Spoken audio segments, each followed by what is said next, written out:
அஸ்ஸலாமு அலைக்கும். உங்கள் மீது சாந்தியும் சமாதானமும் உண்டாகட்டும். இன்றைய காலை பொழுது உங்கள் அனைவருக்கும் இனிய பொழுதாக அமைய எல்லாம் வல்ல இறைவனை பிரார்த்தித்தவனாக இன்றைக்கும் கோய்த்துடைய பல முக்கியமான செய்திகளை பற்றி தான் பார்க்க போகிறோம். வீடியோவை கடைசி வரைக்கும் பாருங்கள். தெரியாத நண்பர்களுக்கும் மறக்காமல் ஷேர் பண்ணுங்கள். வீடியோ பிடிச்சிருந்தா ஒரு லைக் பண்ணுங்கள், சப்ஸ்கிரைப் பண்ணுங்கள், தொடர்ந்தும் சப்போர்ட் பண்ணுங்கள். கோய்த்துடைய தினார் மதிப்பு மூலதாக பார்த்துடலாம். இலங்கைக்கான ரூபாய் ஒரு தினாரின் மதிப்பு 970 ரூபாய் 874 உள்ளது. இந்தியாவின் ரூபாயில் ஒரு தினாரின் மதிப்பு 271 ரூபாய் 348 உள்ளது. இது அல்முல்லா எக்ஸ்சேஞ்சுடைய அப்ளிகேஷன் ஆன்லைன் ரேட் ஆகும். அல்முல்லா எக்ஸ்சேஞ்ச் ஜெமியாக்கள் உள்ள மெஷின் ரேட்டை பார்த்தரலாம். இந்தியாவுக்கு 271 ரூபாய் 29 இலங்கைக்கு 970 ரூபாய் 87 உள்ளது. ஜெமியாக்கள் உள்ள மெஷின்களில் நல்ல ரேட் கிடைச்சா போடுங்க. கோயத்துடைய பல எக்ஸ்சேஞ்சுகள்லையுமே அக்கௌண்ட் நம்பரை மறைச்சிடுறாங்க. இதை பற்றியும் உங்களுக்கு தொடர்ந்துமே தெரிய தாருது. நீங்கள் ஏதாவது ஒரு புதிய எக்ஸ்சேஞ்சுக்கு பழைய பற்று சீட்டோட போகிறீங்களா இருந்தால் நிச்சயமாக அதில் அக்கௌண்ட் நம்பர் இருக்கா அப்படின்றத செக் பண்ணிக்கோங்க. அப்படி இல்லாத பட்சத்தில் எழுதிட்டு போனாலும் பிழை இல்லாத அக்கௌண்ட் நம்பர் எழுதிட்டு போங்க. ஏதாவது ஒரு நம்பர் பிழைச்சாலும் கூட உங்களுடைய பணம் நாட்டுக்கு போய் சேராது. அந்த பணத்தை திரும்ப பெறணுமா இருந்தால் ரொம்ப நாட்களாகும். மறுபடியும் கட்டணம் செலுத்த வரும். மறக்காமல் ஞாபகத்தில் வச்சுக்கோங்க. யுனைடெட் கல்ஃப் எக்ஸ்சேஞ்ச் கார்பரேஷன் இந்தியாவுக்கு பணம் அனுப்ப 750 ஃபீல்ஸும் இலங்கைக்கு பணம் அனுப்ப ஒரு தினாரும் கட்டணமாக அறவிடுறாங்க. அல்சாமில் எக்ஸ்சேஞ்ச் கார்பரேஷன் ஒரு தினார் மட்டுமே அறவிடுறாங்க. யூஜே எக்ஸ்சேஞ்ச் கார்பரேஷன் ஒரு தினார் மட்டுமே அறவிடுறாங்க. Kuwait Asian international exchange 750 fils மற்றும் ஒரு தினார் போன்ற கட்டணங்களும் அறவிடுறாங்க. குவைத்தில் அல்நாதா, ARY, Amman exchange, UJ, Alsamil, Ansari exchange, Lulu exchange, Joyalukkas, KPE, UAE, Oman exchange, Bahrain exchange, BEC, world street exchange, இது போன்ற இன்னும் பல எக்ஸ்சேஞ்சுகளும் இருக்குது. கோயத்துடைய பல எக்ஸ்சேஞ்சுகள்லையுமே இப்போதைய சூழலில் பார்த்தீங்கன்னா சில எக்ஸ்சேஞ்சுகளில் 750 ஃபீல்ஸ், சில எக்ஸ்சேஞ்சுகளில் 900 ஃபீல்ஸ், 500 ஃபீல்ஸ், ஒரு தினார், இது போன்ற வெவ்வேறு கட்டணங்கள் தான் அறவிடுறாங்க. அதே போல் சில எக்ஸ்சேஞ்சுகளில் கட்டணம் எந்த மாதிரி கம்மியாக இருக்குதோ அதே மாதிரி ரேட்டும் அதிகமாக இருக்குது. ஏஆர்ஒய், யூஜே, அம்மான் எக்ஸ்சேஞ்ச், அல்சாமில், இது போல் இன்னும் பல எக்ஸ்சேஞ்சுகள், அன்சாரி எக்ஸ்சேஞ்ச், இது போன்ற எக்ஸ்சேஞ்சுகளில் ரேட் பார்த்தீங்கன்னா கொஞ்சம் நல்ல ரேட்டாகவே இருக்குது. குறிப்பாக இந்தியர்களுக்கு 271 ரூபாய் 500 வரைக்கும் இருக்குது. அதே மாதிரி இலங்கையர்களுக்கு 974 ரூபாய் 975 ரூபாய் 977 ரூபாய் வரைக்கும் ரேட் இருக்குது. இது போன்ற நல்ல எக்ஸ்சேஞ்சுகளில் உங்களுடைய கஷ்டப்பட்டு உழைக்கிற சம்பள பணத்தை அனுப்புங்க. கோயத்துடைய தங்க விலையை பார்த்தலாம். 1 கிராம் 18 கேரட் தங்கத்தின் விலை 17 தினார் 639 ஃபீல்ஸ். 1 கிராம் 21 கேரட் தங்கத்தின் விலை 20 தினார் 578 ஃபீல்ஸ். 1 கிராம் 22 கேரட் தங்கத்தின் விலை 22 தினார் 550 ஃபீல்ஸ். 1 கிராம் 24 கேரட் தூய தங்கத்தின் விலை 23 தினார் 518 ஃபீல்ஸ். கோயத்துடைய தங்க விலை மறுபடியும் அதிகரித்த நிலையிலே தான் இருக்குது. அவசர தேவை இருந்தால் இந்த நாட்களில் நாட்டுக்கு போகிற மாதிரி சூழல் இருந்தால் விலை கொடுத்து வாங்குங்க. இல்லாத பட்சத்தில் கொஞ்ச நாள் பொறுமையாக இருங்க, பார்க்கலாம். இன்ஷா அல்லாஹ் எதிர்வரும் நாட்களில் விலை கம்மியாகுதா அப்படின்னு. அக்காமா இல்லாமல் நாட்டுக்கு போக தயாராக இருக்கிறவங்க, ஒயிட் பாஸ்போர்ட் எடுத்து அல்லது பாஸ்போர்ட் ஒரிஜினல் இருக்கிறவங்க, விமான நிலையத்தில் கைது நடக்குதா, போகலாமா வேணாமா, இப்படி கன்ஃபியூஸில் இருக்கிறவங்க வீடியோட கடைசியில் பாருங்கள், உண்மையான தகவல் இருக்குது. அதே மாதிரி நான் போடுற எந்த வீடியோவுமே உங்களுடைய பொன்னான நேரத்தை வீணடிக்கிறதுக்காக அல்ல. சில வீடியோக்கள் நான் உங்களுக்கு தெரியப்படுத்துறது இந்த நாட்டில் நடக்க இருக்கிற சம்பவங்களை. அந்த மாதிரி ஒரு சம்பவம் நடந்திருக்குது நேற்றைய தினம். அதை பற்றியும் தொடர்ந்து பேசலாம். வீடியோவை தொடர்ந்தும் பாருங்கள். அடுத்ததாக முதலாவது பார்த்துடலாம் கோயத்துடைய காலநிலை. இன்றைய நாள் தூசியுடன் கூடிய காற்று மற்றும் ருத்தூபா தன்மை கடலோர பகுதிகளில் அதிகமாக இருக்கும் அப்படின்னு தெரிவிச்சிருக்கிறாங்க. அதே போல் நாளைய தினம் புதன்கிழமை சில பகுதிகளில் இடியுடன் கூடிய மழை பெய்யக்கூடும் அப்படின்னு தெரிவிச்சிருக்கிறாங்க. இன்ஷா அல்லாஹ் இறைவனுடைய நாட்டம் எப்படியோ அப்படி. ஒருவேளை புதன்கிழமை மழை பெய்யலாம் அல்லது வியாழக்கிழமை கூட மழை பெய்யலாம். ஆனால் வியாழக்கிழமை காலநிலை மெதுவான காலநிலையாகத்தான் இருக்கும் அப்படின்னு தெரிவிச்சிருக்கிறாங்க. சில நேரங்களில் ருத்தூபா தன்மை இருக்கக்கூடும். அதே மாதிரி வெள்ளிக்கிழமை காலநிலை ரொம்ப கிளியராகவே இருக்கும் அப்படின்னு தெரிவிச்சிருக்காங்க. இந்த காலநிலை தெரிவிக்கிறதுலேயும் உண்மையிலே பார்த்தீங்கன்னா ஒரு சிலர் சொன்னாங்க மழை வரும் அப்படின்னு நீங்கள் சொல்லியிருந்தீங்க, நாங்கள் கொடை எடுத்துகிட்டு போனோம், உண்மையிலேயே மழை வந்துச்சு, கொடையோடு போனதால் நனையாமல் வீடு வந்து சேர்ந்தோம் அப்படின்னு தெரிவிச்சிருந்தாங்க. உண்மையிலேயே சில தகவல்கள் ஒருத்தருக்கு பிரயோஜனம் இல்லாமல் இருக்கும், ஆனால் இன்னொருத்தருக்கு அது மிக முக்கியமான தகவலாக கூட இருக்கும். பஃப்ரா பகுதிகளில் நேற்றைய தினம் ما شاء الله تبارك الرحمن حاليا في مزرع بفرة ما شاء الله مبروك وعود. اللهم لك الحمد. اللهم صيبا نافعا. اللهم صيبا نافعا. அதே போல சால்மி பகுதிகளில் தும்பிகளின் படையெடுப்பு ஆரம்பம். هجم علينا الجراد بالسالمي. ما شاء الله ما شاء الله ما شاء الله.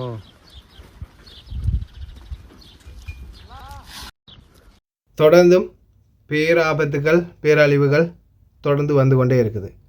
அதே போல் இது பார்த்திங்கன்னா ரியாத்தில் சவுதி அரேபியாவில் தூசி காற்று நேற்றைய முன்தினம் ஆரம்பமாக இருக்குது வெஸ்ட் ரியாத்தில் அப்படின்னு தெரிவிச்சிருந்தாங்க.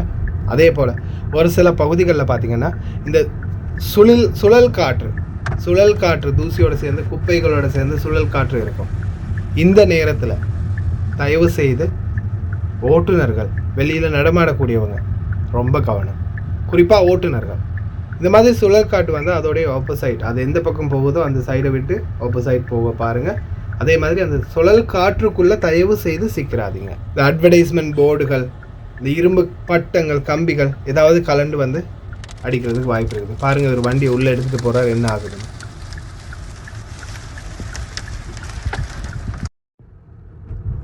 இன்னொரு விடயத்தை வீடியோவில் நீங்கள் கவனிச்சிங்களான்னு தெரியலை. இதை பாருங்கள், அந்த மேலே இருக்கக்கூடிய சைனிங் போர்ட் சில நேரங்களில் லிமிட் ஸ்டீல் வச்சுருப்பாங்க. அதில் பார்த்தீங்கன்னா கேமரா இருக்குது. சவுதி அரேபியாவிலும் இருக்குது, குவைத்லேயும் இருக்குது. இது மாதிரி கேமரா பல இடங்கள்லையும். சீட் பெல்ட், வேகம், ஃபோன் பேசிக்கிட்டு போகிறது, சிகரெட் பிடிச்சிட்டு போகிறது, இது எல்லாமே இதில் கேப்சர் ஆகும். தயவு செய்து ரொம்ப கவனம் ஓட்டுநர்கள். இது வந்து பார்த்திங்கன்னா இப்போ சவுதி அரேபியாவில் தான் இந்த காட்சி. அதே மாதிரி குவைத்தில் 303 நம்பர் ரோட்டில் கூட இருக்குது, நியர் சபா சாலிமுக்கு முன்னாடி இருக்கக்கூடிய பெடஸ்டேரியன் பிரிட்ஜில். தயவு செய்து ரொம்ப கவனம். அதிமேதக அமீர் ஷேக் மிஷால் அஹ்மத் அல் ஜாபர் அல் சபா அவர்களுடைய அனுசரணையின் கீழ் பட்டமளிப்பு விழா மற்றும் சபா சாலிம் கல்லூரி நகர திறப்பு விழா நேற்றைய தினம். لحظة تخرجكم وتشريف حضرة صاحب السمو أمير البلاد الشيخ مشعل الأحمد الجابر الصباح حفظه الله ورعاه حفلكم ووجوده بينكم، وجود الأب السعيد بأبنائه وبناته الفخور بهم الداعي لهم بالتوفيق والسداد والنجاح. موكب حضرة صاحب السمو أمير البلاد المفدى الشيخ مشعل الأحمد الجابر الصباح يشق طريقه بأمن واطمئنان وبركة من الله عز وجل حتى يصل إلى موقف قاعة الدانة التي ستزدان بتشريف سموه رعاه الله لحفل التخرج الذي نسعد هذا اليوم بمشاهدته. பட்டமளிப்பு விழாவில் அனுசரணையாளரான அமீர் ஷேக் மிஷால் அஹ்மத் அல் ஜாபர் அல் சபா அவர்களுக்கு கல்வி கலாசாலை மாணவர்கள் ஒன்றிணைந்து ஞாபகார்த்த பரிசு ஒன்றை தங்களே உருவாக்கி வழங்கியிருந்தார். بالمناسبة يسر جامعة الكويت أن تقدم لحضرة صاحب السمو أمير البلاد الشيخ مشعل أحمد الجابر الصباح حفظه الله ورعاه هدية تذكارية. فلتتفضل المهندسة الخريجة شيخة جمال ذياب بتقديم هذه الهدية. أمير البلاد المفدى الشيخ مشعل أحمد الجابر الصباح حفظه الله ورعاه لرعايته وحضوره. குவைத்தின் பாரம்பரிய நாட்டுப்புற இசைக்குழுக்களின் இசை முழக்கத்தோடு ஒமானரேட் Sultan Haitham bin Tariq the great Sultan அவர்களை பயான் மாளிகையில் நேற்றைய தினம் வரவேற்றனர்.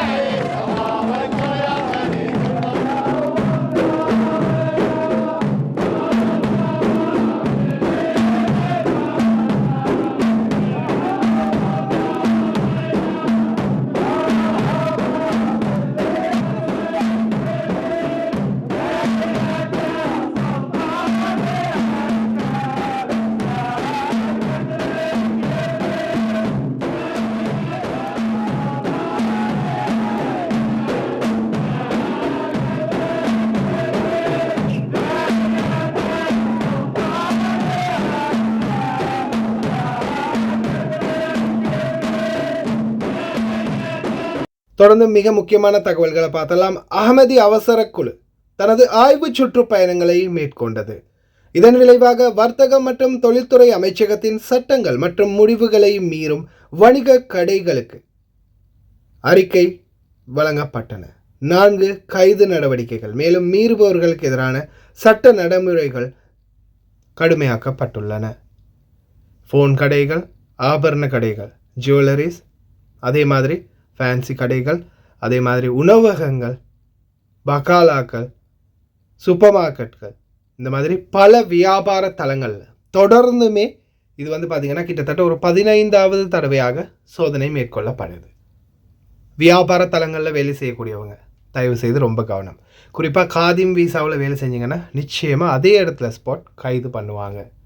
அதே மாதிரி கடைகளில் நீங்கள் பொறுப்பாளராக இருக்கிறீங்கன்னா ஏதாவது ஒரு விதிமீறல் இருந்தால் உங்கள் ஐடியை வாங்கி உங்கள் சிவில் ஐடிக்கு தான் முக்காலஃபாக கொடுப்பாங்க. அதையும் ஞாபகத்தில் வச்சுக்கோங்க. முடிஞ்ச வரைக்கும் கடைகளில் எக்ஸ்பயர் ஆகின பொருட்கள், அதே மாதிரி நீதிக்கு புறம்பான பொருட்களை தவிர்த்துக்கோங்க.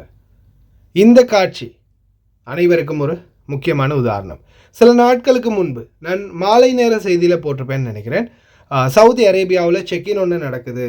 இது பார்த்திங்கன்னா இண்டஸ்ட்ரியல் ஏரியாவில் இந்த டயர் கடைகள், போலியான டயர்கள், பழைய டயர்களை புதுசாகிறது, இந்த மாதிரி வேலைகளுக்கு எதிரான சட்ட நடவடிக்கைகள், தேடுதல் பணிகள் சவுதி அரேபியாவில் ரீசெண்டாக நடந்துச்சு. ஆனால் அந்த வீடியோவை மென்ஷன் பண்ணி பலருமே குவைத்தில் இந்த இண்டஸ்ட்ரியல் பகுதிகளில் செக்கினை நடத்தணும் இதை மாதிரி அப்படின்னு கேட்டிருந்தாங்க. அதே வேலை திட்டம் இப்போது குவைத் நாட்டில் ஆரம்பமாகி இருக்குது. நான் சொன்னது பொய்யா உண்மையா இதை பாருங்க, உங்களுக்கே புரியும். جاءت لسلامة المستهلك. دائما التفتيش في الجراجات يكون على التواير المستعملة. منع قانون وزارة التجارة والصناعة بيع الإطارات المستعملة. لازم المحل إذا بدل التاير حق أي سيارة يقوم في القطع، لازم 10 سنتي قطع عرضي أو قطع طولي ويرميها في الحاوية المخصصة لها. إذا تم وجودها في المحل يتم مخالفة المحل واتخاذ الإجراءات القانونية وإرسالها إلى النيابة التجارية. كذلك نشيك على صلاحيات الإطارات، هل هي صالحة، لأن لك 2 تقدر تبيع الإطار، إذا تجاوز 2 يمنع بيعه. نشيك على الفواتير شنو مكتوب فيها، لازم تكتب نوع الإطار، السرعة اللي يمشي فيها، الحرارة اللي يستحملها. استاذ احمد، آلية المخالفات عندكم شلون تكون بطريقة ورقية ام خلاف ذلك؟ توجهت وزارة الرقابة التجارية ووزارة التجارة حاليا إلى المخالفات الإلكترونية. على طول أول ما يتم ضبط أي مخالف عمل محضر إلكتروني في نفس الموقع وإرساله إلى النيابة التجارية. على طول بنفس الموقع يتم اتخاذ الإجراءات القانونية وإرساله إلى النيابة التجارية. تصليح السيارات دائما عندنا خطط مسبقة لكل جولة تفتيشية نسويها غير الجولات العادية المعتادة. الجولة التفتيشية لفرق التفتيش بوزارة التجارة والصناعة تأتي ضمن الخطة الموضوعة للتأكد من الالتزام بالقوانين وعدم الغش التجاري والتأكد من عملية البيع من المحل المستهلك في جراجات منطقة شويخ الصناعية. نص القانون. இதனால தான் சில விடயங்களை வீடியோ லென்த்தாக இருந்தாலும் ஞாபகப்படுத்துறது, தெரியப்படுத்துறது. ஏன்னா அங்கே நடந்தால் இங்கே நடக்கும், அதுதான் நடைமுறை. வெவ்வேறு அளவுகளில் போதைப் பொருட்கள், மர்ஜுவானா நடுக்கன்றுகள் கண்டுபிடிக்கப்பட்டுள்ளன. ஒரு குவைத்தி நிர்வாகி ஒருவர் தன்னுடைய வீட்டில் இதை பராமரித்து வந்துள்ளார். அதே போல் 3 ஆசிய நாட்டவர்களும் கைது செய்யப்பட்டிருக்கிறாங்க பலதரப்பட்ட போதைப் பொருட்களோட. கஃபீல் எவ்வளியோ நீங்களும் அவ்வளியே அப்படின்னு போனீங்கன்னா நிச்சயமாக அவருடைய அனைத்து வேலை திட்டங்களுக்கும் நீங்களும் பொறுப்புதாரராக மாற வரும். இப்போ உங்கள் கஃபீல் ஒரு தவறு செய்கிறாரா, ஒரு வியாபாரம் செய்கிறாரா, அது சட்டவிரோதமா, அதோட நீங்களும் சேர்ந்து செய்கிறீங்களா? இந்த கள்ளச்சாராயம் விற்கிறது, போதைப் பொருள் விற்கிறது, அடுத்ததாக இந்த மூலிகை செடிகள் வளர்க்குறது, இந்த மாதிரி அனைத்து வேலை திட்டங்களுக்கும் பொறுப்புதாரர்களாக நீங்கள் தான் மாறுவீர்கள். குவைத்திகள் அந்த செகண்ட்லேயே நல்லவனாக மாறிடுவாங்க. நீங்கள் தான் கடைசியில் குற்றவாளியாக மாறுவீங்க. அதனால் தயவு செய்து இந்த மாதிரியான தவறான விடயங்கள், சட்டவிரோதமான செயல்பாடுகளில் ஈடுபடுற எந்த ஒரு நபரோடையும் சாவகாசம் வச்சுக்காதீங்க. கடைசியில் அது உங்களுடைய தொழில், உங்களுடைய லைஃப் எல்லாத்துக்குமே பாதிப்பை ஏற்படுத்தும். கடைசியில் ஜெயிலில் போய் இருக்க போகிறது நீங்கள் தான். அதனால் ரொம்ப கவனமாக இருங்க. இந்த மாதிரி தவறான விடயங்களோட சம்மந்தப்படுறதையும் முடிந்த வரைக்கும் தவிர்த்துக்கோங்க. அது உங்களுக்கு பெரிய அளவான பாதுகாப்பாக இருக்கும். பணிப்பெண்களே, சமையல் செய்யும் பணிப்பெண்களே, உங்களுக்கான ஒரு முக்கியமான தகவல் குறிப்போன்ற எங்களுடைய சகோதரி ஒருவர் தெரிவிச்சிருக்கிறாங்க. ரொம்ப நன்றி சகோதரி, உங்களுக்கும் இந்த வீடியோ அனுப்பினது. அஸ்ஸலாமு அலைக்கும் வரஹ்மத்துல்லாஹி வபரகாத்துஹு. சகோதரா, எப்படி இருக்கிறீங்க? நல்லா இருக்கிறீங்களா? சர்காம் ப்ரோ, இது என்னன்னு சொன்னால், இங்கே பாருங்கள், இது வந்து சஹரா, நல்லா பாருங்கள். இது வந்து புழு, இது பாருங்கள், புழு இருந்துருக்கு, நல்லா பாருங்கள். இன்னமும் இருக்குது, இதுக்குள்ளேயும் இருக்குது, இங்கே பாருங்கள். இது வந்து கண்டிப்பாக, இது வந்து வீட்டு பணிப்பெண்களுக்கு கண்டிப்பாக தேவையான ஒரு விஷயம் உள்ளது. சரியா? இங்கே பாருங்கள், இந்தாவும் இருக்குது, இந்தாவும் இருக்குது. சரியா? இதை சஹரா இதை எடுத்து சமைக்கிறதுக்கு முதல், சரியா, இதை வந்து வெட்டிட்டு, இதை எந்த அளவுக்கு வெட்ட முடியுமோ வெட்டிட்டு, அதுக்குள்ளே உப்பு இருந்த உப்பு இல்லைன்னா வினிகர், இதில் கொஞ்சம் ஒரு அரை முடி போதும், கொஞ்சம் போட்டு தண்ணியில் ஒரு 1/2 hour ஊற விட்டுட்டு, அதுக்கு பிறகு நல்லா சுத்தம் பண்ணிவிட்டு அதுக்கு பிறகு சமைக்க சொல்லுங்கன்னு சொன்னால், அது நிறைய பணிப்பெண்களுக்கு அவசரத்தில் சமைக்கிறவங்க ஒன்றும் வேலைங்க. இங்கே பாருங்கள், இந்த நான் அந்த உப்பையும் இந்த கல்லையும் போட்டதுக்கு பிறகு இந்த புழுவெல்லாம் மேலால் வருது. இங்கே பாருங்கள், விநாகிரி அதுவும் உப்பும் போட்டு இந்த மாதிரி சில காய்கறிகளை சுத்தம் பண்ணும்போது அதில் புழு பூச்சிகள் இருந்தால் வெளியே வந்துடும். ஏன்னா இப்படியே நீங்கள் சமைச்சு ஒருவேளை அதை சாப்பிடும்போது அவங்களுக்கு ஏதாவது ஃபுட் பாய்சன் ஆயிடுச்சுன்னா கடைசியில் உங்கள் தலையில் தான் வந்து வெடியும். ரொம்ப கவனம் சகோதரிகளே. அதே மாதிரி ஓட்டுநர்கள் தொடர்ந்தும் அனுபவிக்கும் மிக பாரி ஒரு சிக்கல், தன்னுடைய பாதி சம்பளத்தை இழந்த ஒரு ஓட்டுநர். ஜஹரா, சாதல் அப்துல்லா பகுதிகளில் நடந்த சம்பவம் மிகவும் கவலைக்குரிய சம்பவம். நீங்களே பாருங்கள். தமிழ் உறவுகளுக்கு எல்லாருக்கும் அஸ்ஸலாமு அலைக்கும். இது பாருங்க, இது 10 சாத் அப்துல்லா ஜமியா, பார்த்தீங்களா ரோடு? இப்போ தான் இதுக்கு வந்து பார்த்தீங்கன்னா 42 தினார் டயர் வாங்கி போட்டான். கிழவன் அதெல்லாம் ஒத்துக்க மாட்டேன்ட்டான். உனக்கு கண்ணு தெரியாதா அப்படின்னு சொல்லி ரொம்ப டென்ஷன் பண்ணிட்டான். அந்த பாருங்க, இது வந்து பார்த்தீங்கன்னா அன்னைக்கு ஒரு அர்ஜென்ட்டில் வந்ததில் இதில் விட்டுட்டேன், தெரியுதுங்களா? இதில் விட்டதுனால தான் டயர் ரெண்டுமே கண்டமாயிடுச்சு. இப்படி இருக்கு, என்ன பண்ணுறது? எனக்கு ஒன்றுமே புரியல. சம்பாதிக்கிறது வாங்குறது 100 தினார், இதில் இவனுக்கு 40 கட்டிட்டு என்ன பண்ணுறதுன்னு எனக்கு ஒன்றும் புரியல. அடுத்தது இந்த ரோடை பாருங்க, இந்த ரோடை பாருங்க எப்படி இருக்கு. ஐயோ அம்மா, நம்மளால முடியல. நம்ம ஃபாரின்ல தான் இருக்கோமா அப்படின்ற ஒரு சிந்தனை வருது. ஃபாரின் ரோடுனா அப்படியே கண்ணாடி மாதிரி, வடிவேல் சொல்ற மாதிரி, மாப்பிள்ளை அங்கே சாப்பாடை போட்டு குழம்பு ஊற்றி சாப்பிடலான்ற மாதிரி இருந்த ஊருங்க இப்படி இருக்கு. இதை பாருங்க, இதில் பாருங்க, இந்த வண்டி எவ்வளோ ஸ்பீடு வருது பாருங்க, சரிங்களா? சவுண்டு இதை பாருங்க.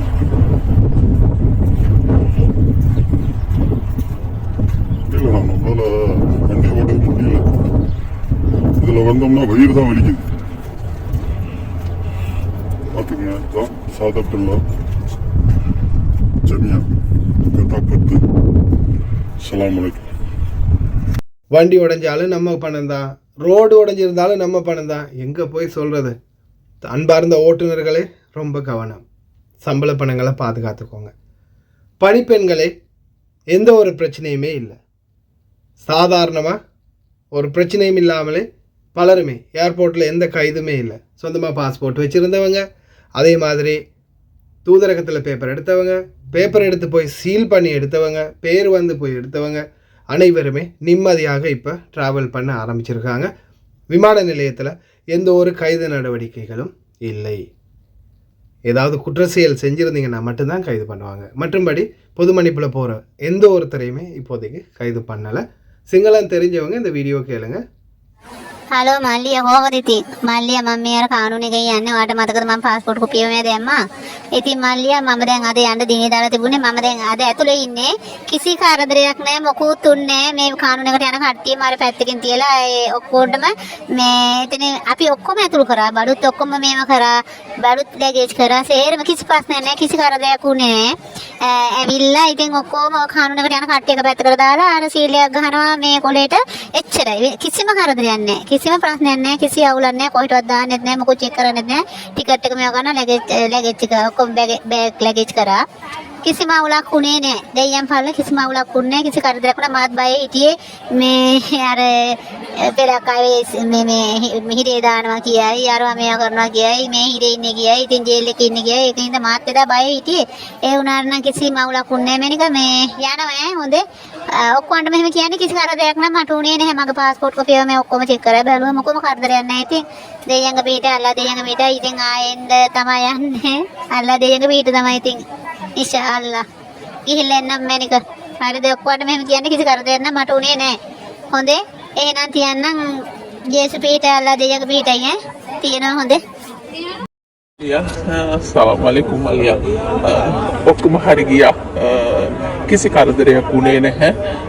ඇවිල්ලා මුලින්ම බෑග් ලැගේජ් දාන තැනට ගිහිල්ලා ලැගේජ් ටික දැම්මා. දාලා ඉවරලා ඊට පස්සේ එතනින් 23ට යන්න කිව්වා. ඊට පස්සේ තුලින් ඒ ඔක්කොම චෙක් කරලා එතනින් ගියා. මගේ අර කොළ දෙකම මම වට දැම්මේ. ඒ දෙකම අරගෙන මම ආවා. ඊට පස්සේ එතනින් චෙක් කරා. මොකද අමුක කෙරුවේ නැහැ.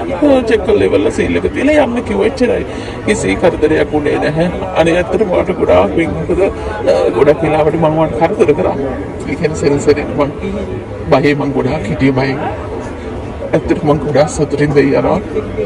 කිසි කරදරයක් උනේ නැහැ.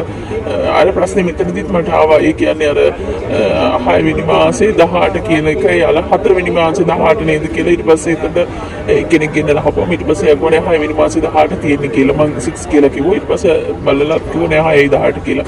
එච්චරයි. එතනින් පස්සේ හවුලක් උනේ නැහැ දෙයන් පිටින්. දැන් මේ ෆ්ලයිට් එකට නගින්න මේ 22 ගේට් එක ළඟ තමයි දැන් ඉන්නේ. හරි ගොඩක් පිං ඔයගොල්ලන්ට ඉල්ලෙන් නගලා දෙයන් පිටයි. ஐஸ்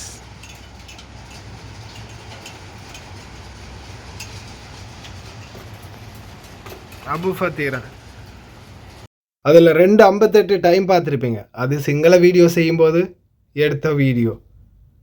இப்போ டைம் 4 மணி. இப்போ தான் இந்த வீடியோட எண்டுக்கு வந்திருக்கிறேன். காலையில் விடிய காலையில் சரியாக 3 மணிக்கு லைட்டாக சிறிய ஐஸ் துண்டுகளோட குளிர்ந்த காற்றோட ஒரு 5 நிமிஷம் மழை பெஞ்சிச்சு. எத்தனை பேர் பார்த்தீங்க? எங்கே பார்த்துருக்க போகிறீங்க? நீங்கள்லாம் தூங்குகிற டைம் பாருங்கள். அந்த டைமில் தான் நம்ம நியூஸே போட்டுக்கிட்டு இருக்கிறோம். ஓகே ஃப்ரெண்ட்ஸ், ரொம்ப கவனமாக இருங்க. இன்றைய தினம் காலநிலை எப்படி இருக்கும்னு சொல்ல முடியாது. ஆனால் தூசியுடன் கூடிய காற்று இருக்குது. அதனால் ரொம்ப கவனம். அதே மாதிரி விமான நிலையத்துக்கு போகக்கூடியவங்க எந்த ஒரு டென்ஷனுமே இல்லை.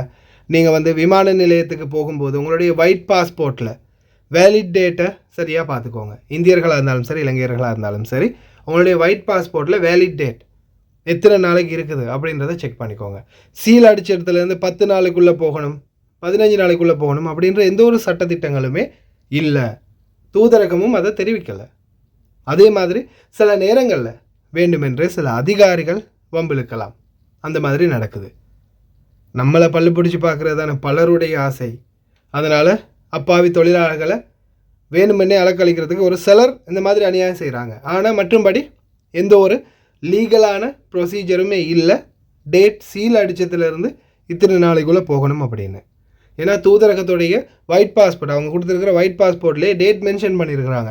6ஆம் மாதம் 17ஆம் தேதி. அதே மாதிரி புதிய ஒயிட் பாஸ்போர்ட்களில் 9ஆம் மாதம் 10ஆம் மாதம் வரைக்குமே எக்ஸ்பயர் டேட் இருக்குது. ஆனாலும் பொது மன்னிப்பு காலகட்டம் பார்த்திங்கன்னா 6ஆம் மாதம் 17ஆம் தேதி வரை முடிஞ்சிருது. அதனால் அதற்கு முன்னாடி ஒரு நாளை பார்த்து டிக்கெட்டை போட்டு நாட்டுக்கு போக பாருங்கள்.